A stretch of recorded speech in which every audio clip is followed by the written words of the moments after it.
오늘 우리에게 주시는 하나님의 말씀은 신약 성경 요한복음 21장 1절에서 14절의 말씀입니다. 그 후에 예수께서 디베랴 호수에서 또 제자들에게 자기를 나타내셨으니 나타내신 일은 이러하니라. 시몬 베드로와 디두모라 하는 도마와 갈릴리 가나 사람 나다나엘과 세베대의 아들들과 또 다른 제자 둘이 함께 있더니 시몬 베드로가 나는 물고기 잡으러 가노라 하니 그들이 우리도 함께 가겠다 하고 나가서 배에 올랐으나 그날 밤에 아무것도 잡지 못하였더니 날이 새어갈 때에 예수께서 바닷가에 서셨으나 제자들이 예수인 줄을 알지 못하는지라. 예수께서 이르시되 얘들아 너희에게 고기가 있느냐? 대답하되 없나이다. 이르시되 그물을 배 오른편에 던지라. 그리하면 잡으리라 하시니 이에 던졌더니 물고기가 많아 그물을 들 수 없더라. 예수께서 사랑하시는 그 제자가 베드로에게 이르되 주님이시라 하니 시몬 베드로가 벗고 있다가 주님이라 하는 말을 듣고 겉옷을 두른 후에 바다로 뛰어내리더라. 다른 제자들은 육지에서 거리가 불과 한 50칸쯤 되므로 작은 배를 타고 물고기 든 그물을 끌고 와서 육지에 올라보니 숯불이 있는데 그 위에 생선이 놓였고 떡도 있더라. 예수께서 이르시되 지금 잡은 생선을 좀 가져오라 하시니 시몬 베드로가 올라가서 그물을 육지에 끌어올리니 가득히 찬 큰 물고기가 153마리라. 이같이 많으나 그물이 찢어지지 아니하였더라. 예수께서 이르시되 와서 조반을 먹으라 하시니 제자들이 주님이신 줄 아는 고로 당신이 누구냐 감히 묻는 자가 없더라. 예수께서 가셔서 떡을 가져다가 그들에게 주시고 생선도 그와 같이 하시니라. 이것은 예수께서 죽은 자 가운데서 살아나신 후에 세 번째로 제자들에게 나타나신 것이라. 아멘. 우리가 일상에서 사용하는 말들을 가만히 들어보면 의외로 이 밥과 관련된 그러한 말들을 자주 사용합니다.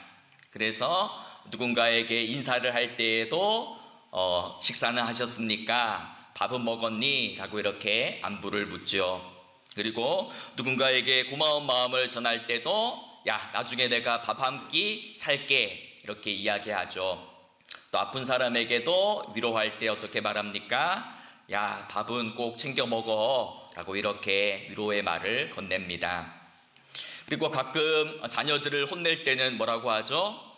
야 너 오늘 밥도 없을 줄 알아 이렇게 이제 이야기를 하고, 또 누군가가 하는 일을 만류할 때도 이렇게 이야기하죠. 야 그게 밥 먹여주냐 이렇게 누군가의 하는 일을 만류하기도 합니다. 또 마음에 들지 않는 사람들을 향해서는 쟤 진짜 밥맛 없어 라고 이렇게 또 이야기를 하고, 누군가를 이제 비꼬아서 말할 때도 걔 요즘에 밥만 잘 먹더라 이렇게 이야기를 합니다. 우리 사회에서 이제 좋은 사람은 밥 잘 사주는 사람이죠. 그러면 최고의 신랑 신부감은 누구겠습니까? 밥 잘 차려주는 남편, 아내가 최고의 배우자라고 합니다. 이처럼 우리 문화에서 밥이라는 것은 단순한 음식, 한 끼의 식사가 아니라 관계와 안부, 사랑과 돌봄을 가리키는 말입니다. 그래서 누군가와 함께 밥을 먹는다라는 말은 그 사람과 함께 삶을 나눈다라는 그런 뜻이 들어있는 것입니다. 예수님의 이야기에도 밥 먹는 장면이 굉장히 많이 나옵니다. 예수님은 당대의 죄인들과 이방인들과 여성들과의 식탁 교제를 통해서 하나님 나라가 무엇인지를 보여주셨습니다. 예수님께서는 세리 레위가 베푸는 잔치에 참여하셨고, 또 바리새인 시몬의 집에서 식사하시다가 죄 많은 여인을 만나 주셨습니다. 또 여리고에 가셨을 때에는 세리장이었던 삭개오의 집을 찾아가 함께 식사를 나누시며 오늘 구원이 이 집에 이르렀다라고 말씀하셨습니다. 또한 우리가 2주 전에 살펴보았던 엠마오로 내려가던 제자들에게도 함께 하시고 그들과 함께 식사하시면서 떡을 떼어주시는 가운데에 제자들의 눈이 밝아져 부활하신 예수님을 알아보게 되었습니다. 이처럼 예수님의 식탁은 단순한 식사 자리가 아니라 하나님의 은혜와 사랑이 선포되는 자리, 용서와 구원의 자리였습니다. 오늘 우리가 읽은 본문도 바로 이 식탁의 자리에서 예수님께서 베푸시는 사랑과 용서, 회복의 사건을 보도하고 있습니다. 바로 부활하신 예수님께서 친히 제자들을 위하여 조반 아침 식사를 차려주신 장면입니다. 지금 제자들은 갈릴리 디베랴 호숫가에서 밤새도록 그물을 던졌지만 물고기 한 마리도 잡지 못한 상황이었습니다. 왜 지금 제자들은 갈릴리 바닷가에서 물고기를 잡고 있을까요? 오늘 바로 본문 앞장인 요한복음 20장인 보도에 따르면 제자들은 부활하신 예수님을 2번씩이나 이미 만났습니다. 막달라 마리아가 전해주었던 예수님의 부활 소식을 듣고서도 제자들은 유대인들이 두려워서 문을 꽁꽁 닫고 숨어 있었습니다. 그때 부활하신 예수님께서는 그들 가운데 친히 찾아오셔서 너희에게 평강이 있을지어다 말씀하시며 자신의 손과 옆구리를 보여주시며 자신의 부활하심을 제자들에게 첫 번째로 보이셨습니다. 그리고 일주일이 지난 후에도 여전히 두려움 가운데, 공포 가운데, 절망 가운데 숨어있던 제자들에게 나타나셨죠. 특별히 의심이 많던 도마에게 나타나셔서 부활의 모습을 2번째로 또 보여주셨습니다. 이렇듯 2번씩이나 부활하신 예수님을 만났다면 이제 제자들의 삶은 완전히 바뀌고 새로워져야 할 텐데 그들은 다시 과거의 자리로 회귀해서 갈릴리 바다에서 물고기를 잡고 있었던 것입니다. 이 말이 무슨 뜻입니까? 제자들에게 여전히 예수님의 부활은 믿기 어려운 사건이었고 제자들은 온전한 부활 신앙을 가지지 못하고 부활의 증인으로 부활의 사람으로 살지 못하고 있었다라는 말입니다. 그래서 마치 부활을 모르는 사람처럼 부활 사건이 없었던 자들처럼 다시 과거로 돌아가 물고기를 잡고 있었던 것입니다. 고기잡이에는 누구보다 경험 많고 능숙한 어부들이었지만 그들은 밤새도록 고기 한 마리를 잡지 못했습니다. 그리고 이제 날이 밝아오자 그들은 지친 몸과 마음으로 그물을 정리하고 무트로 나오려고 하고 있었습니다. 예수님이 바닷가에 서 계셨지만 그들은 부활하신 예수님을 알아차리지 못했습니다. 절망 속에 깊이 빠져 있으면, 실패의 늪에 깊이 빠져 있으면 가까이 계신 주님도 알아보지 못하는 법입니다. 그때 예수님께서 제자들을 향해 이렇게 말씀하셨죠. 얘들아, 너희에게 고기가 있느냐 물으셨습니다. 이것을 원문으로 직역하면 얘들아, 고기를 하나도 못 잡았구나, 그렇지 라는 그러한 뜻입니다. 그런데 제자들은 지금 예수님의 이 다정하고 따뜻한 음성을 듣고서도 지금 자신들이 고기를 잡지 못했던 이 상황을 예수님께서 정확히 꿰뚫어 보고 있음에도 불구하고 제자들은 부활하신 예수님을 알아차리지 못했습니다. 여러분, 이처럼 주님이 없는 인생은 빈 배와도 같습니다. 제 아무리 밤이 맞도록 밤새도록 수고하고 애쓴다 할지라도 항상 빈손, 빈 그물일 수밖에 없는 것입니다. 오늘 베드로와 제자들의 실패는 노력하지 않아서, 성실하지 않아서, 최선을 다하지 않아서가 아닙니다. 주님과 함께하지 않았기 때문에, 부활하신 예수님과 동행하지 않았기 때문에 내 뜻과 내 생각과 내 방법대로 했기에 실패했던 것입니다. 제자들은 부활하신 예수님을 2번이나 보았음에도 불구하고 그 부활하신 예수님과 동행하는 삶을 살았던 것이 아니라 다시 지난 과거의 실패, 지난 과거의 절망, 낙심의 자리에 그대로 주저앉아 있었던 것입니다. 그러자 예수님께서는 밤새 고기를 한 마리도 잡지 못하던 제자들을 향해서 그물을 배 오른편으로 던져라 라고 말씀하셨습니다. 통상적으로 이 물고기는 밤중에 깊은 바닷속에서 잘 잡히는데 지금 예수님은 동틀 무렵에 얕은 물가에서 그물을 던지라고 말씀하는 것입니다. 전혀 상식적이지도 않고 전문가답지도 않은 충고였습니다. 그런데 제자들은 이 명령에 순종하여 그물을 던졌고 그물을 끌어올리기 힘들 정도로 많은 물고기가 153마리라는 물고기가 잡혔다라고 오늘 본문은 기록합니다. 그러자 이 놀라운 기적을 목격한 예수님의 애제자 요한이 주님이시다라고 외쳤고 그 이야기를 들은 행동파 성질이 급한 베드로는 그 즉시 겉옷을 두른 후에 바다로 뛰어들어 육지에 계신 주님을 향하여 나아갔습니다. 여러분, 이 장면은 굉장히 익숙한 장면이지요. 약 3년 전에 예수님께서 베드로를 처음 부르실 때도 비슷한 장면이 나옵니다. 누가복음 5장에 보면 그때도 베드로는 밤새도록 수고하였으나 한 마리의 물고기도 잡지 못하고 있었습니다. 그때 예수님께서 깊은 곳으로 가서 그물을 던져라 라고 말씀하셨고 그 말씀에 순종하여 그물을 던졌을 때에 그물이 찢어질 정도로 많은 물고기를 잡게 되었지요. 그때 베드로가 예수님 발 앞에 엎드려서 이렇게 말하지 않습니까? 주여, 나를 떠나소서, 나는 죄인으로소이다 라고 고백합니다. 그러자 예수님께서 베드로를 다시 일으켜 세우며 내가 너로 하여금 사람을 낚는 어부가 되게 하리라 말씀하시며 베드로에게 소명을 주셨습니다. 3년이 지난 후에 이번에도 예수님은 똑같은 방식으로 베드로를 부르고 계십니다.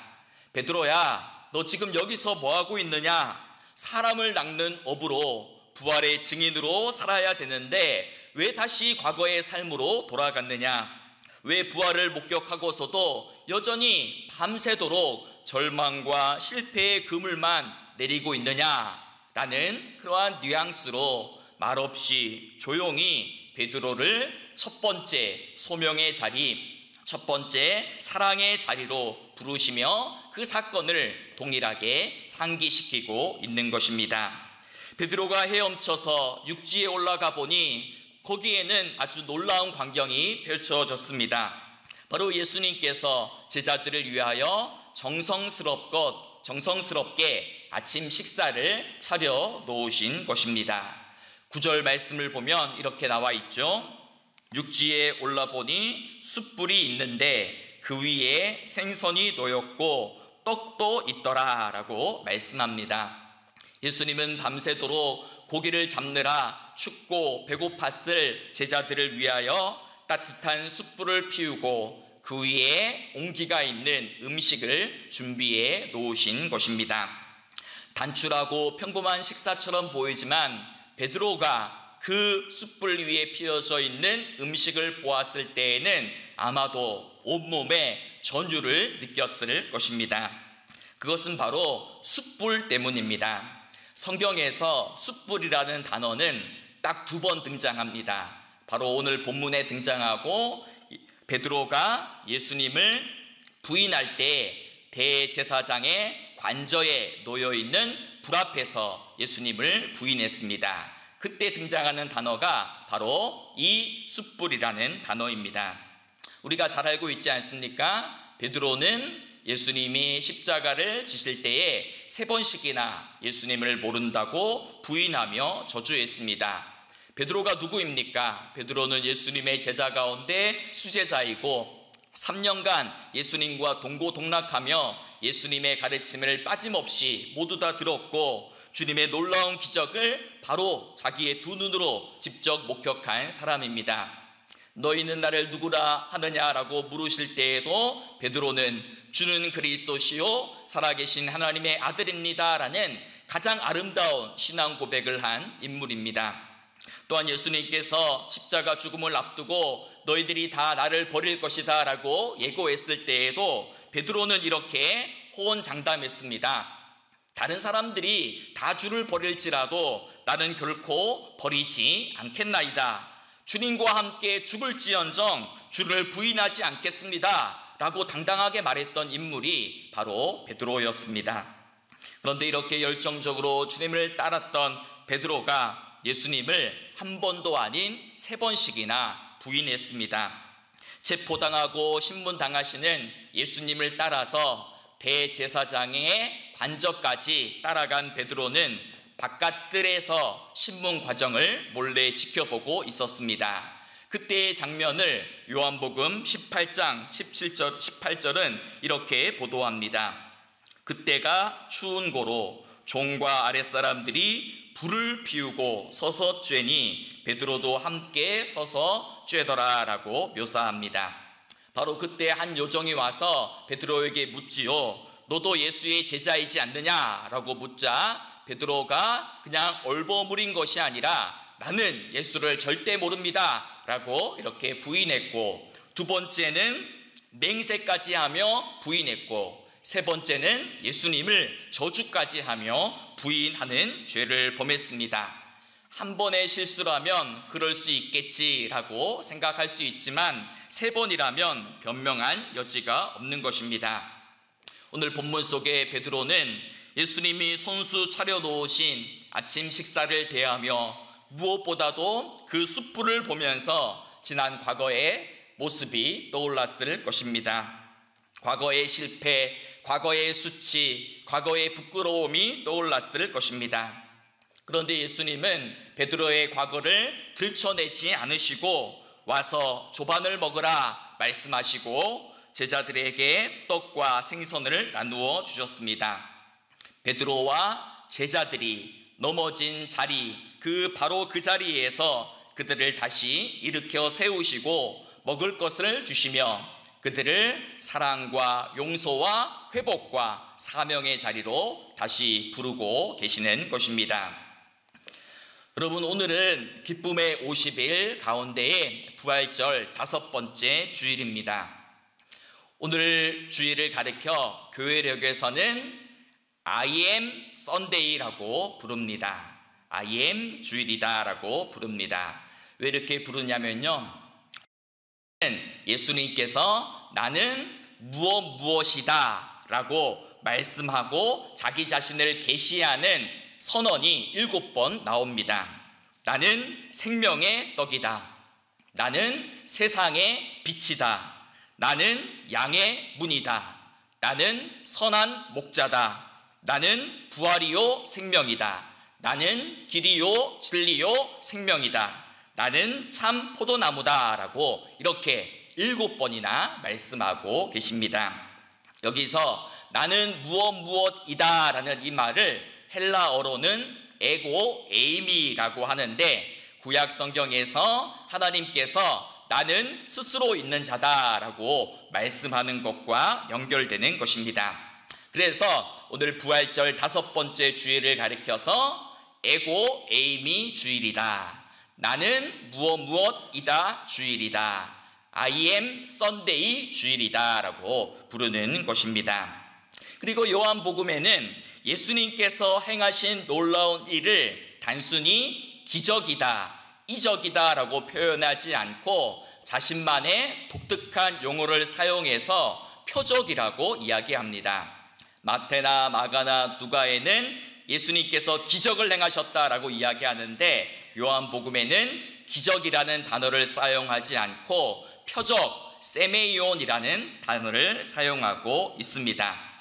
예수님의 기적이 단순히 예수님의 외적인 능력을 드러내는 사건이라면 요한복음의 기자는 표적이라고 말하면서 그 사건 너머에 있는 예수님이 누구이신지에 관해서 관심을 기울이고 있는 것입니다.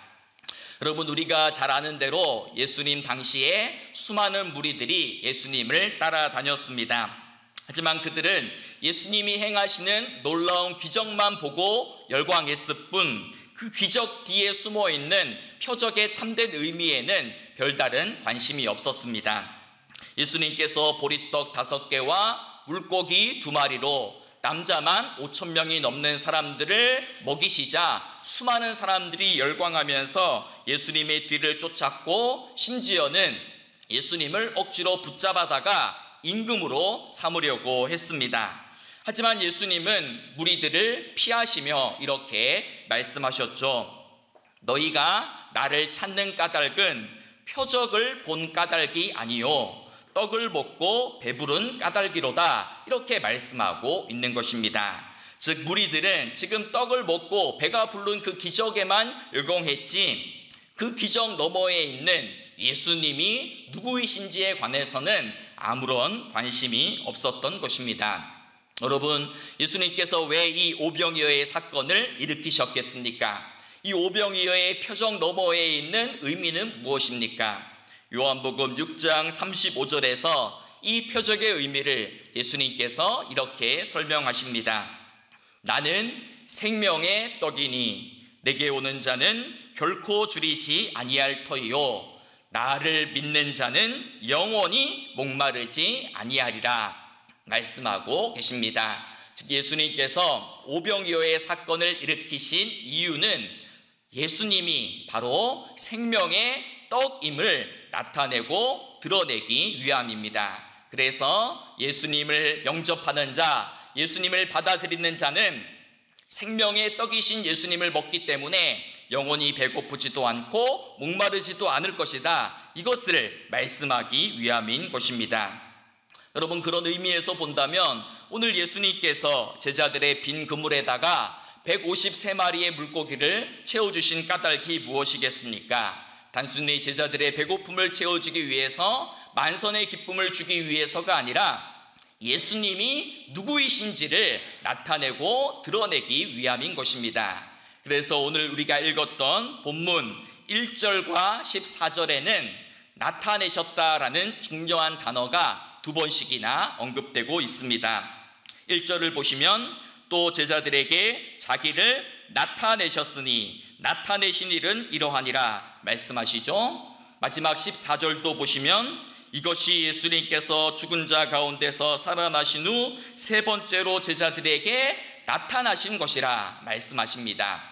나타내셨다라는 단어를 처음에도 쓰고 마지막에도 쓰고 있는 것입니다. 부활하신 예수님께서 자신이 누구인지를 친히 나타내시고 계시하셨다라는 그러한 뜻입니다. 그리고 오늘 본문의 시간적인 배경을 보면 어두움에서 빛으로, 어두움에서 새벽으로 이어지고 있음을 발견하게 됩니다. 빈배에서 보내었던 어두운 밤이 지나고 예수님은 날이 밝아오는 새벽에 제자들을 만나 주셨습니다. 예수님께서 제자들에게 준비하신 음식도 저녁 식사가 아니라 아침 식사였습니다.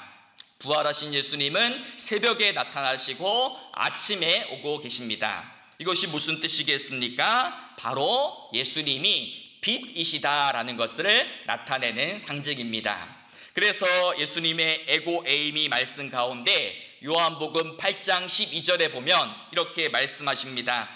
나는 세상의 빛이니 나를 따르는 자는 어둠에 다니지 아니하고 생명의 빛을 얻으리라 말씀하고 있는 것입니다.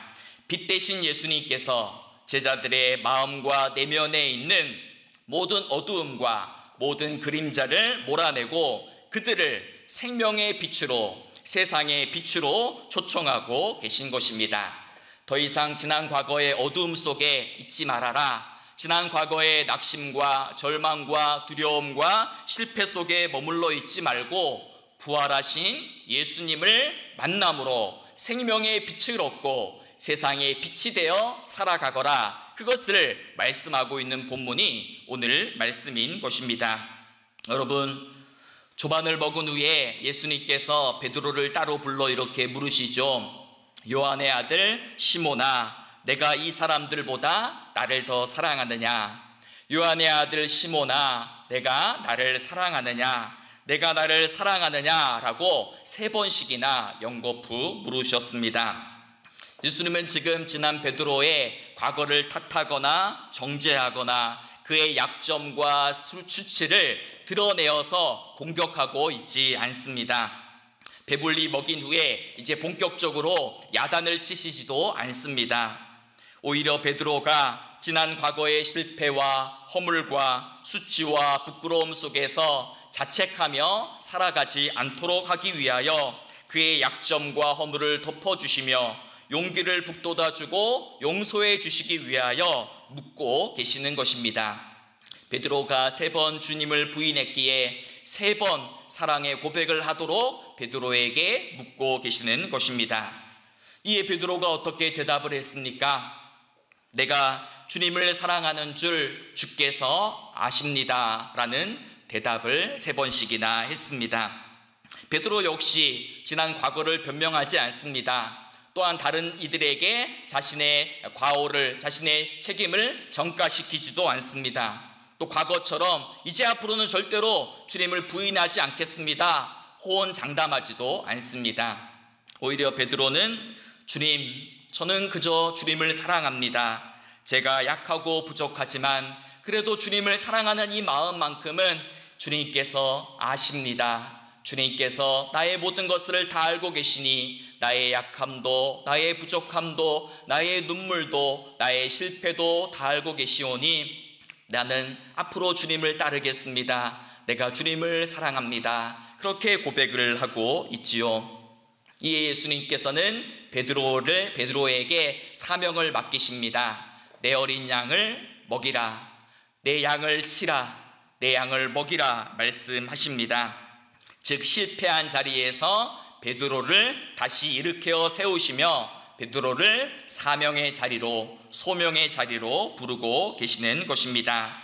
더 이상 배에서 그물을 던지는 인생을 살지 말거라. 밤새도록 수고하여도 빈 그물만 올려드리는 절망의 인생을 사는 것이 아니라 생명의 떡이신 예수님을 전하라고 말씀하는 것입니다. 더 이상 깜깜한 어두움 속에서 방황하고 헤매이지 말고 생명의 빛 대신 주님을 전하라고 이 세상의 참된 빛 대신 예수 그리스도를 전하는 부활의 증인으로 살라고 다시금 베드로를 일으켜 세워주고 있는 것입니다. 부활을 모르는 자처럼, 부활이 없었던 것처럼 그렇게 살지 말고 부활을 살아내는 부활의 증인으로, 부활의 사람으로 살아가라고 말씀하고 있는 것입니다. 사랑하는 여러분, 오늘 또 부활하신 예수님께서는 우리들의 삶의 자리로 찾아오십니다. 우리들의 빈배에 찾아오십니다. 밤이 맞도록 수고하여도 매일 빈 그물만 올려드리는 우리 인생의 삶의 자리에 찾아오십니다. 아무리 맛있는 음식을 먹어도 날마다 배가 고프고 영혼에 허기짐이 있는 우리에게 영생의 떡을 주시기 위하여, 사랑의 식탁을 베풀어 주시기 위하여 부활의 예수님은 오늘도 우리를 찾아오십니다. 깜깜한 어두움 속에서 갈 바를 알지 못하는 우리 인생에게 부활의 주님은 생명의 빛으로 오늘도 우리를 찾아오고 계십니다. 지난 세월의 잘못, 지난 세월의 허물, 그것을 묻지 않으시고 용서와 회복의 식탁을 베푸시며 부활의 사명자로 살아가라고 우리를 찾아오고 계십니다.